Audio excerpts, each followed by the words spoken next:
You're a dad now. You're a mom now. Do we look different?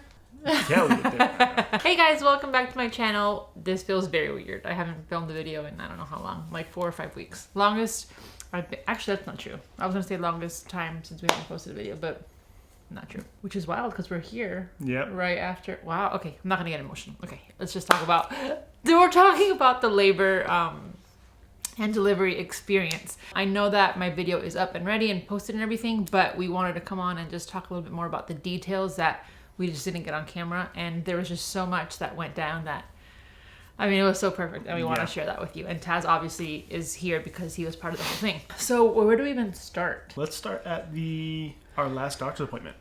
Okay, week 37, got dilated to 1 centimeter, and I was like, oh, things are progressing really fast. We're not even gonna make it to 40 weeks. I had in my head that baby was gonna come early. Yeah. Anyways, yeah. Whereas historically, like, first babies come late. Yeah. So it's like, nah, she's gotta come early. She's big, she's ready, whatever. So yeah, I think week 39 is when I got the first membrane sweep, which it's on YouTube. So you want to see how I reacted to that. Would that be week 39? Actually, that was 38, I think, week 38, and then again week 39. And the first membrane sweep happened on a Tuesday, and nothing happened. I think I was cramping all day, and I thought something was gonna happen, like we were gonna induce labor because my friend had a membrane sweep and she went into labor 2 days after. So I thought we were going to labor. Obviously, did not happen. Not happening. Friday, I lost my mucus plug and I had my bloody show. So what day was the membrane sweep? Tuesday. Tuesday. That Friday afterwards, she lost her mucus plug. And I was like, oh my God, it's happening. And everything on the internet says once you lose your mucus plug, I mean, sometimes it says labor could happen in the next 24 hours. It could happen in 2 weeks. Yeah, so we're like, cool. Internet's great for this type of stuff. Yeah. So we did that, and then we didn't go into labor. I just lost my mucus plug and bloody show. And then I had another appointment on Tuesday or the next following week. Did another membrane sweep. Nothing happened this time around. I bled a little bit, but it wasn't as drastic. Then I think, oh wait, we forgot. We went to the hospital thinking that we might have been in labor and that I wasn't feeling contractions. Silly girl. We went to the hospital, and again, I was just 1 centimeter dilated, but I was like 80% effaced, which that means, if you don't know, I'm sure if you're watching this video, you know what that means by now, but it's when your cervix starts to ripen so that the baby can make way down to the canal. So we went home, a whole week went by, and at my doctor's appointment, at my 39-week doctor's appointment, we talked about maybe getting induced. That was Tuesday again, right? Yeah. Ideally, I didn't want to get induced. I just wanted her to come naturally. But we really thought about like the pros and the cons. I had a conversation with my doctor. I had a conversation with a client of mine that is a NICU nurse. We did our research, and we've heard of things happening in my age group and the placenta and going past 40 weeks. And my doctor just gave us the information, and she's like, it's totally up to you. She's not gonna like push me either way, but ultimately I decided I felt peace with getting induced the day after her. Was that what it is? On her due date. On her due date. And if she doesn't come by her due date, then get induced. Yeah. So that was the plan. We left thinking I was gonna get induced on my due date, and have her come either that day or the day after. And this is when like the roller coaster really began. So how it works is you decide you want to get induced. The nurses do their thing and they call labor and delivery, try to schedule you. And they had scheduled us for Thursday, her due date. Yep.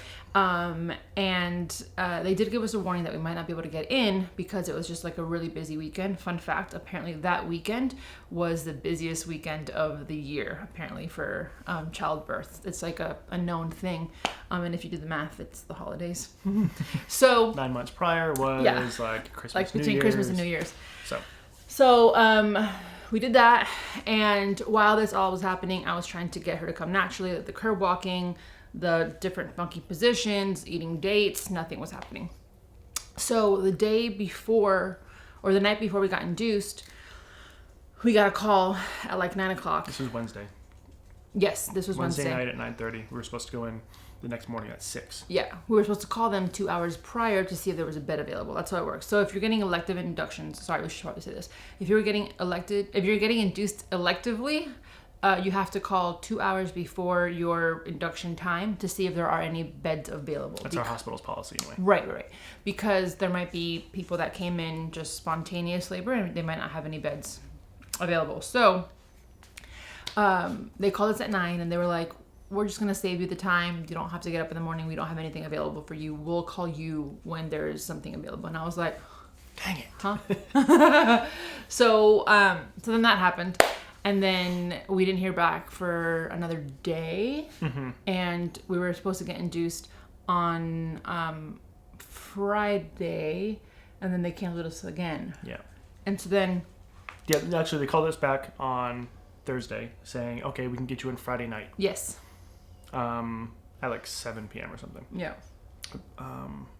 Because our doctor was going to be away or something.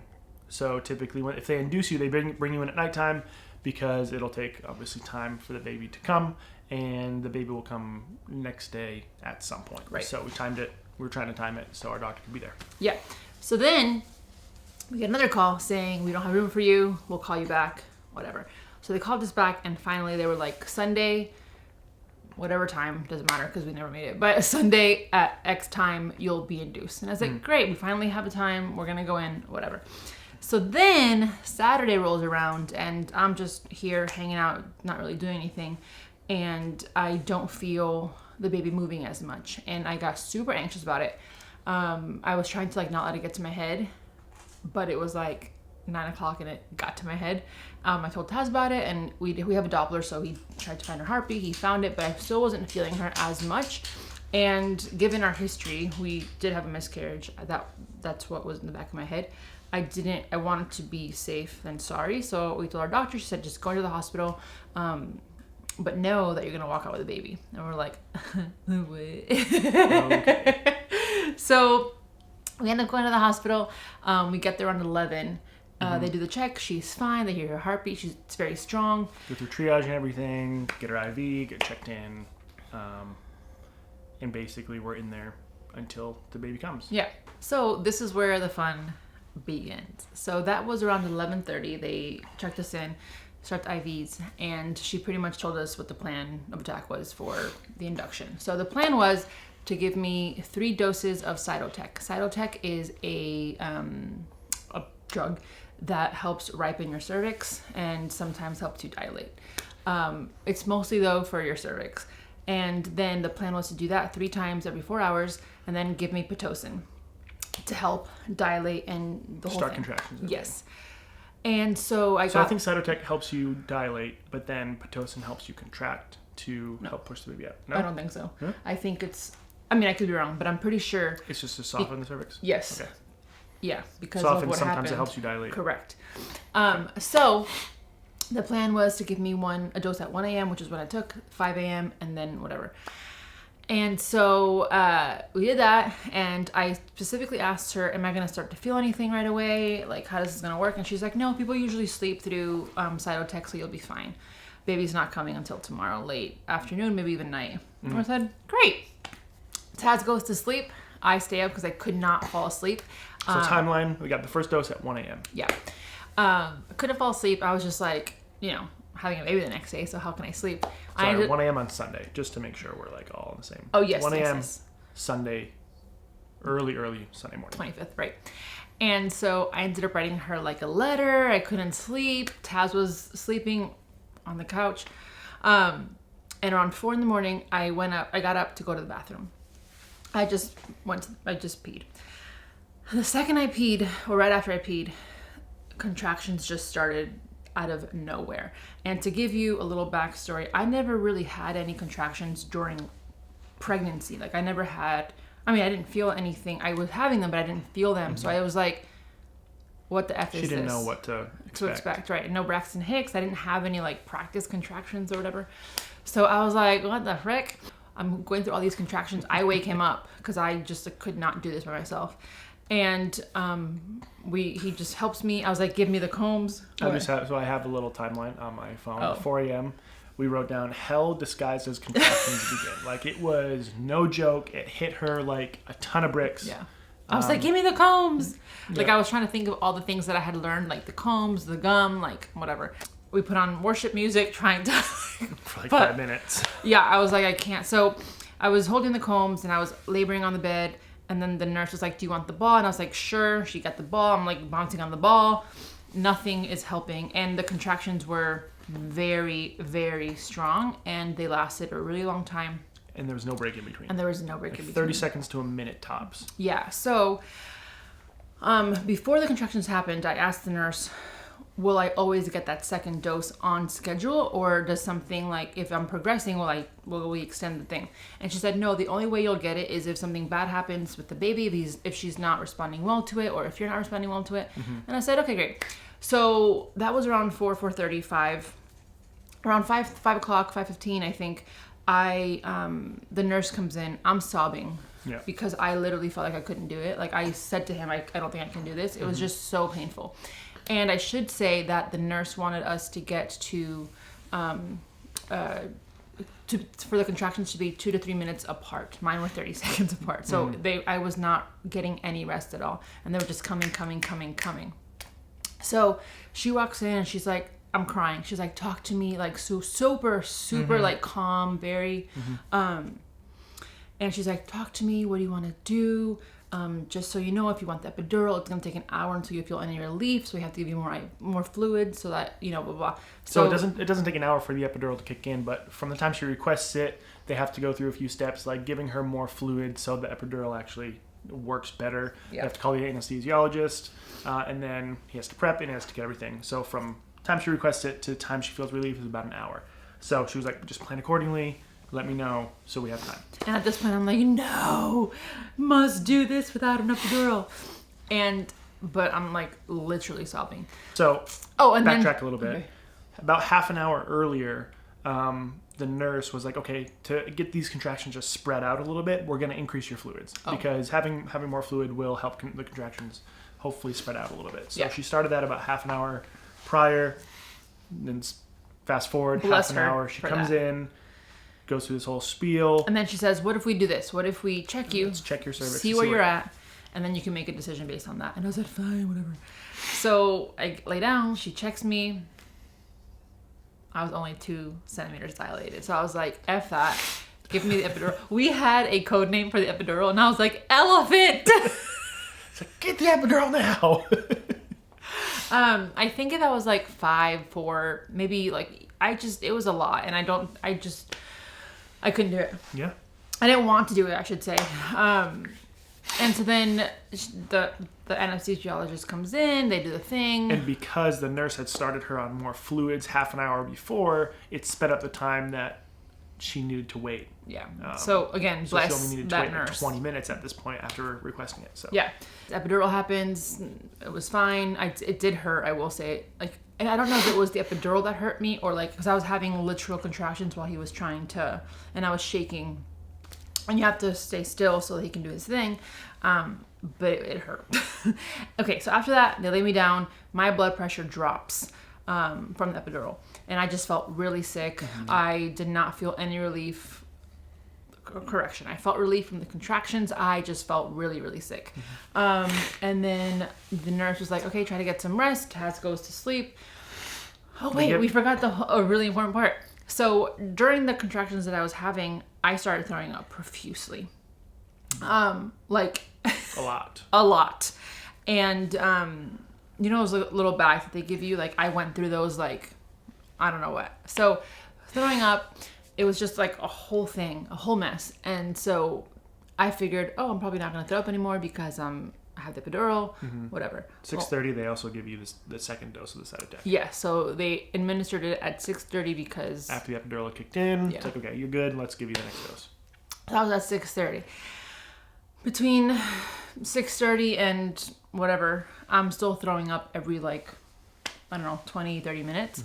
To give you a little idea, I threw up maybe 20, 25 times in less than 24 hours. So, while we're resting, the nurse barges into the room. She runs into the room and she's like, we have to flip you. Baby's heart rate is dropping. And she just like flips me. And I've never moved so fast in my life. I was like, ah! So she flips my side and she's like, don't worry about it. It was just a positioning thing. We just had to move her. So that was fine. But since that happened, I could not sleep anymore because all I wanted to, like, I kept hearing the heartbeat. And when I would not hear it, I'd be like, what happened? So yeah, so she's hooked up these monitors and you have all the computers and everything that are kind of beeping, and you can hear the baby's heartbeat go, and like whenever it would kind of like drop out, which is probably just because of the position of the monitor, because it's just sitting on her belly and she's shifting and everything, so it might not pick up the heartbeat. But when the heartbeat would drop, both of us, like I was on edge, and so whenever I'd hear the heartbeat get faint or drop out completely, it's like you're kind of startled out of your sleep. You're sleeping at this point. But so it's like you're not really resting. You're on edge. You're on high alert. But I was resting more than I would have if I didn't get the contraction. So at one point, I think it's at 10 o'clock. 10 o'clock rolls around. I'm throwing up. And as I'm throwing up, you guys, this is very like, might be TMI, but I'm like throwing up. It's not like, TMI. This is a big story. That's true. And this is like not like a little bit of like it was like profusely throwing up every single time, like the ugly throw up. So I'm throwing up, so I'm laying down, I'm throwing up, and then all of a sudden I feel literally like a water balloon has come out of my vagina and popped between my legs. So I'm throwing up and I'm like, ugh, I think my water just broke. Excuse me. It was kind of funny. And so she's like, what did it feel like? And so I told her, she's like, yeah, probably. She checks me and there's just like water all over the bed, blood. She's like, yeah, you've ruptured. And that was that. They didn't come back in till 11. Yep, 11 a.m. It's the doctor on call comes in. Or not our doctor. No, not our doctor. Our doctor is hosting her own baby shower at this point. Not her own, but hosting a baby shower for a friend. So the doctor on call comes in. Which we knew about. We knew about that she was not going to be there. She's like, you're not going to have a baby anytime soon. I'll be there later that afternoon and we'll deliver your baby. So at this point, we're fine. So 11 o'clock rolls in. The doctor on call comes in to check me because I haven't been checked since 6 o'clock. Since 5. Cervical check 5:30. At 5:30. So she's at 2 centimeters at 5:30. Correct. So 11 rolls around. She walks in and she's like, hi, I'm Dr. Stanley's not here yet, but don't worry, she'll be here to deliver your baby. But I want to come in, introduce myself, do a check. I heard your water broke, so let's just check you. And I was like, sure, whatever. So she sits down and she opens or takes the... Well, she says sometimes there's a little bit of the membrane left over covering the opening of the cervix. If it's still there, I'll go in, I'll just remove it all so the water fully breaks. Right. And so she sits down on the bed. Like this is so, it's just so casual. She like sits on the bed and she's like, okay, let's check you. She pulls the blanket off and she's like, oh wow, you've ruptured. And I was like, So she's like, okay, let's just check you. And she starts to put her 2 fingers. If you don't know, they do 2 fingers to start. She starts to put 2 fingers inside and she doesn't even get very far. And she just blurts out, oh yeah, you're ready. Baby's coming now. And I was like, what? The baby's here. I start crying because it's just so like, it's such a weird experience because we've never gone through this, obviously, and this is what they do every single day. So it's like they're just nonchalantly, oh, baby's coming. Baby's coming. So just to give you an idea, she was 10 centimeters dilated, and the term is complete. So station, when the baby is still really high, so at 39 weeks, she was minus 3. Yeah. So minus 3 is really high in the belly. She's not really descended too far. By this point, she was plus 3. And plus 5, I think, is crowning. So the baby's coming out at plus 5. She was plus 3. The baby is ready to come out. Yeah. So then she's like, I'm so sorry. Your doctor's not going to make it. We have to get this baby out now. And I was like, ah. So I start crying again. She's like, I'm going to go get ready. The nurse is going to prepare the room because this baby's coming now. And we're like, kind of like.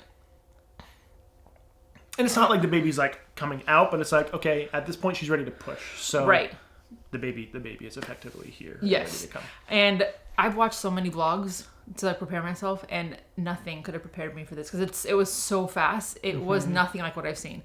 goes to show you that every experience is different, and you can watch as many as you want, but it's just gonna be so different. So at this point, I'm sad that my doctor is not gonna be here, and I was sad because we have built a relationship with this doctor, and from the very beginning, I mentioned and I expressed how I want her to be in the room, just because I've been with you for 9 months, and I don't want like a random person. Not that they wouldn't have done a good job, but that's just what I wanted. And our doctor is so funny, and I just knew that it was going to be like a good experience. Like it wouldn't be super stressful. So I was sad, but in the back of my mind, I was like, don't even worry about it. It's not important anymore. It's out of your hands. You can't do anything about it.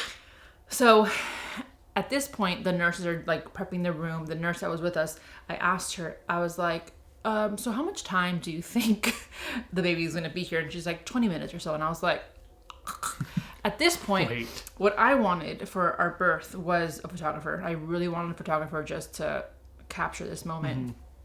I was supposed to keep her updated throughout the night, but since they hadn't checked me and there was nothing happening really, we didn't tell her anything. So I was like, babe, text her. And he's like, she's probably not going to make it. And I was like, I don't care. Text her just to see where she's at. So he texted her. And the last thing I knew is that he said that she was only 30 minutes away, or that she was 30 minutes away.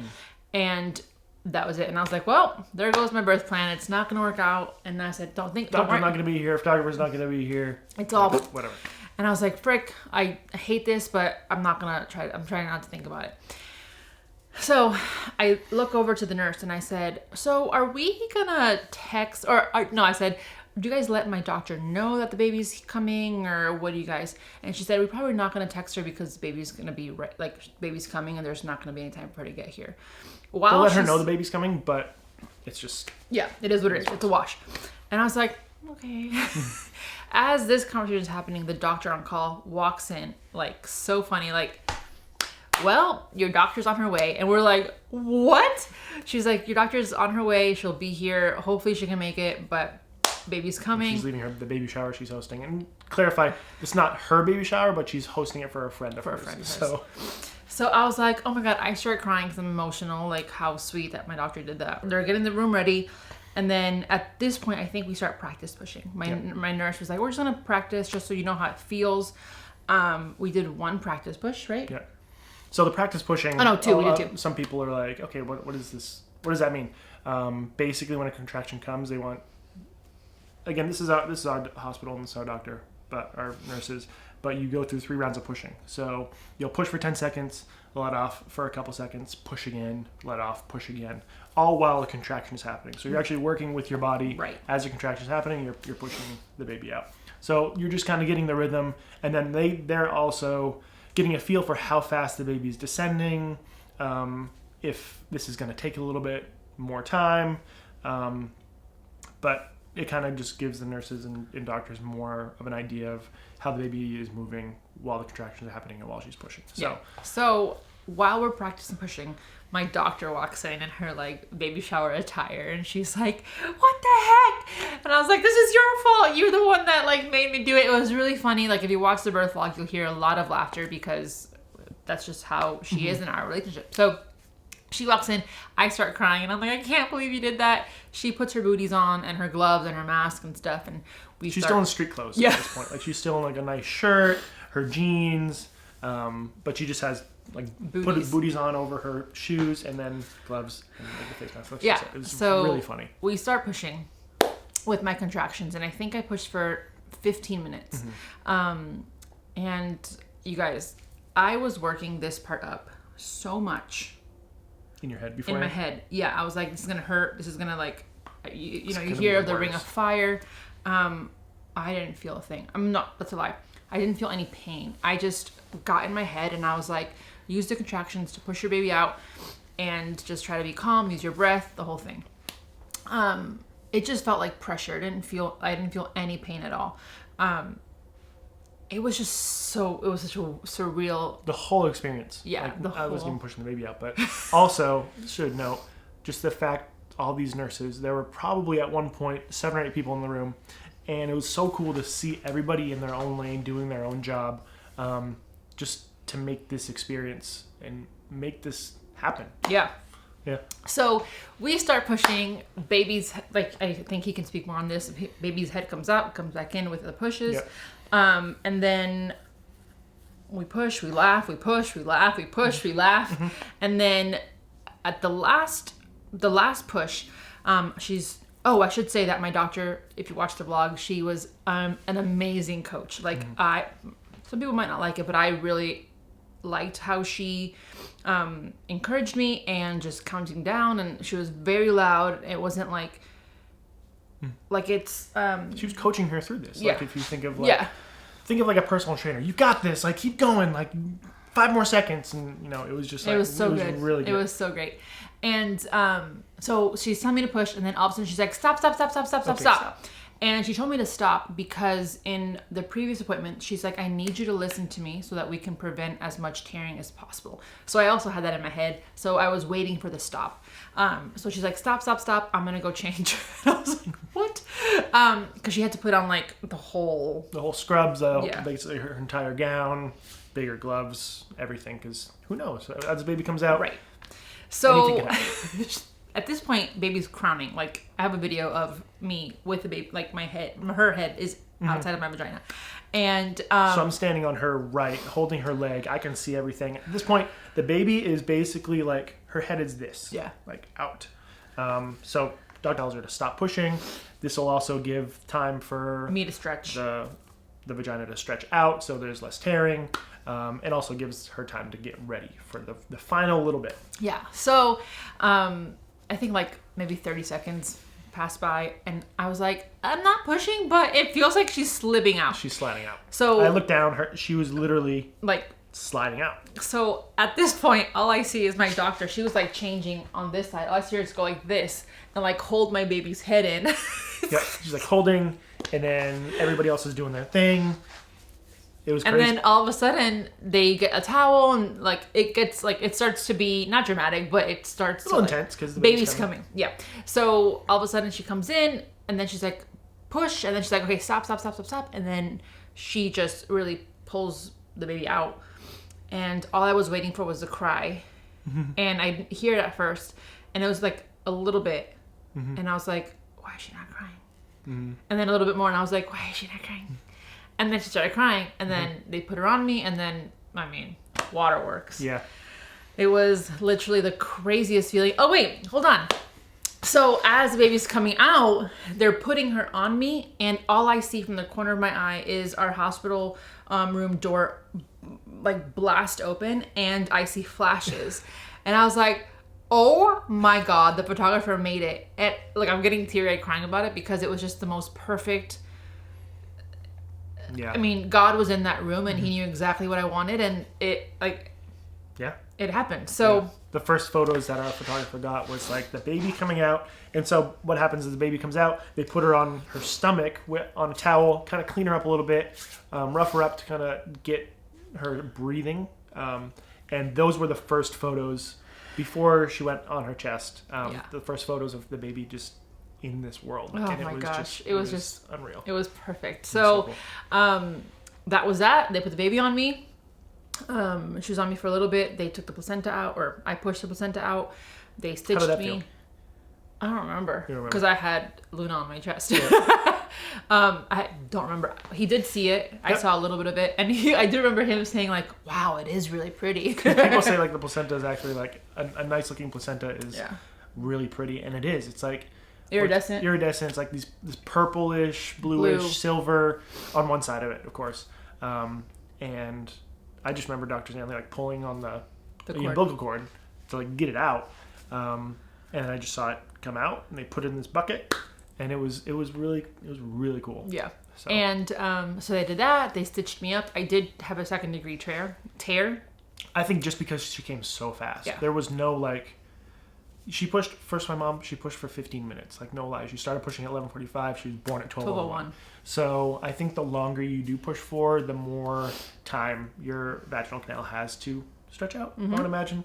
But 15 minutes, it really wasn't a bad tear. No. And I will do a postpartum video if you guys have any questions on that. But yeah, so after that, Christy, the photographer, stayed in for a little bit. Did a little... Like, we weren't like posing or anything. She was just like shooting...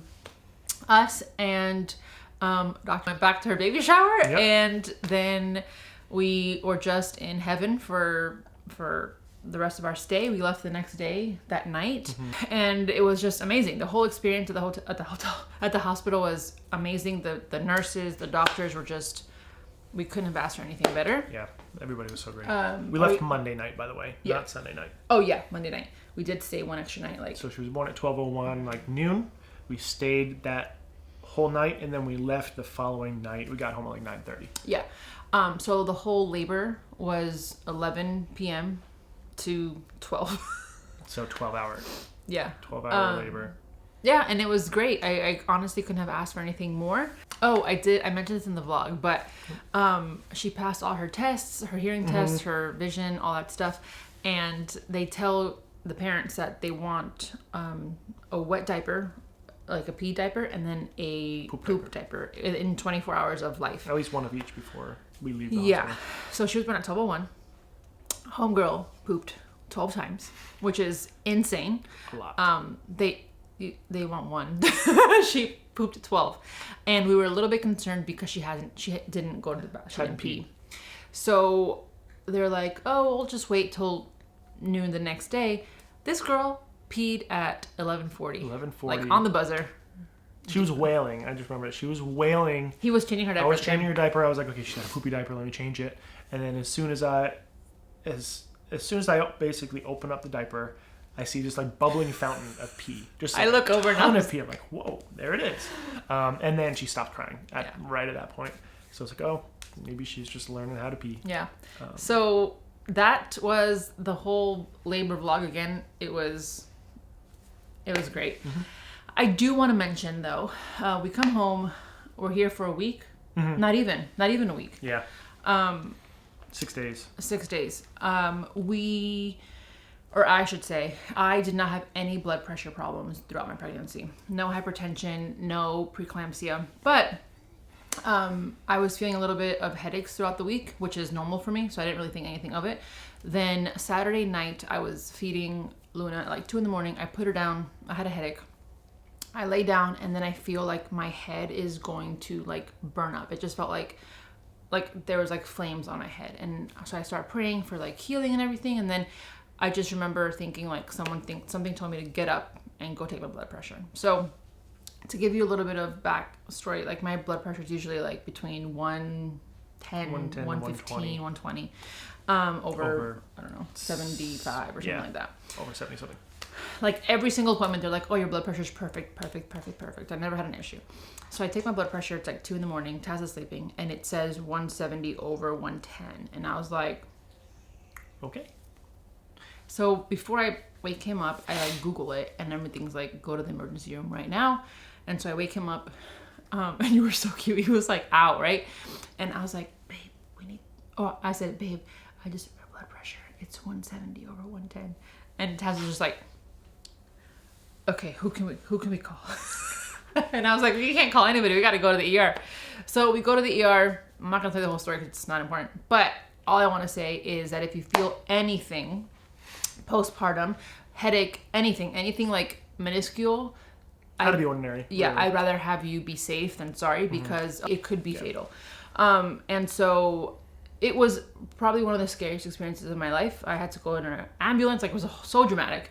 But I ended up back at the hospital for a day and a half. A day and a half. And they put me on meds to get my blood pressure better. And now I'm fine. I am on medication for like another week and a half, but I cannot stress this enough. If you feel anything out of the ordinary, call your doctor, just get checked, because the last thing you want is for anything to go south. So yeah. That's it. That's the labor and delivery story. Yeah. The birth story. So honestly, one of the top 3 moments of my life. Really? What? Not top 1? I was gonna say, I was like, but wait, I don't want to make you feel better. Wedding and no, it's a baby girl. Yeah. This is an amazing experience. Yeah, it was honestly, and she's just the best. She's sleeping right now, but she is. But yeah, that's it. If you have any questions about the labor or postpartum or anything, just leave them down below, and I can film like a Q&A video about it. But it's crazy that we're here. Crazy that that season's done, pregnancy's done, and now we're in this, and it's just so surreal. It is. Yeah, that's the best way to say Yeah. it. It's surreal. Yeah, we're parents now, so we gotta go be parents. So Yeah. thank you guys so much for watching. Give this video a thumbs up if you enjoyed it. Don't forget to subscribe. What? By be parents who say we're gonna go nap. Oh, no, I gotta go feed her. No, I know. And then nap. I don't know. No. Not I wish now. we could nap. You see where my mind's at. Yeah. Okay. Bye. All right, we love you.